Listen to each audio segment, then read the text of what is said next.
Paano mag-register sa RELIEFAGAD app? Sa video na ito ay tuturo ko sa inyo kung paano mag-register sa RELIEFAGAD app o second ayuda galing DSWD o gobyerno. Ito po ay step-by-step tutorial online registration.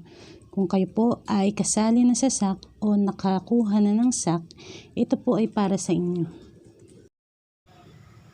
Una po niyong gawin ay pumunta sa browser. I-type ang www.reliefagad.ph. Next step po ay i-click niyo lang po yung magpatuloy. Paalala, ang RELIEFAGAD ay para lamang sa mga tao na nakatanggap ng Social Amelioration Card o SAP. Ang bawat detalye ay sasailalim din sa masusing pag-review ng LGU o DSWD. Ang pagsisinungaling, pandaraya at hindi autorisadong paggamit ng RELIEFAGAD ay may karampatang parusa sa ilalim ng umiiral na batas ng Pilipinas. Next step po ay pindutin niyo lang po ang magpatuloy.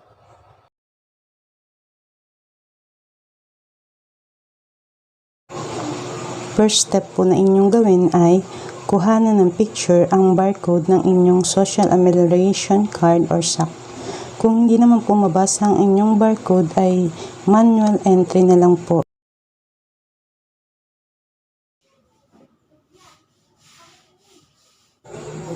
Second step po na inyong kailangan gawin ay fill upan ng inyong Social Amelioration Card or yung inyong SAP form.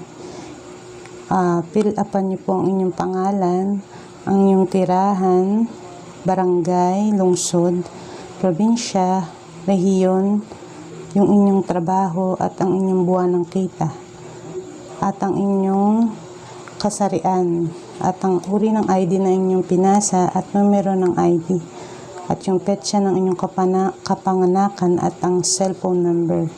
Para po hindi po kayo malito, ay gayahin nyo lang po yung nasa inyong SAP form na inyong hawak. Third step po na inyong kailangan gawin ay fill upan po ang inyong miyembro ng inyong pamilya. Pindutin ang plus para magdagdag ng miyembro ng pamilya o ang next para magpatuloy.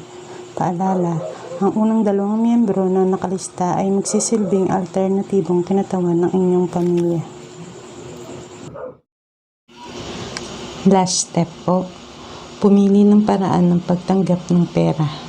Paalala, sa paggamit ng PayMaya at GCash, may kaukulang service fee sa pag-withdraw ng pera sa PayMaya o GCash.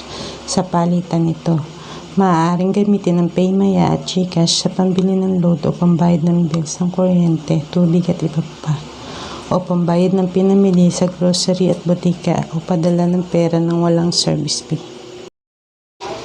I-review po ang inyong form na inyong pinilapan.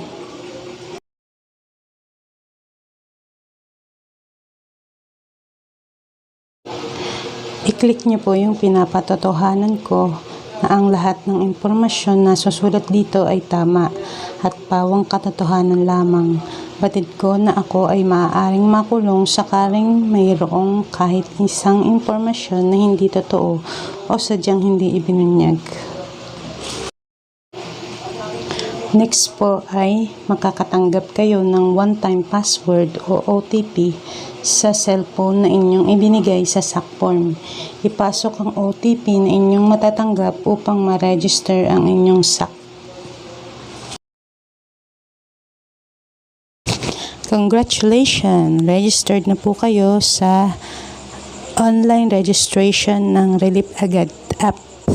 So, kung kayo po ay hindi pa nakasubscribe sa akin channel, subscribe na po kayo, Lolie. Hello guys! Like, comment, and subscribe po sa aking channel, Lolie Arabit. And click nyo na rin po yung notification bell para updated kayo sa susunod na aking video.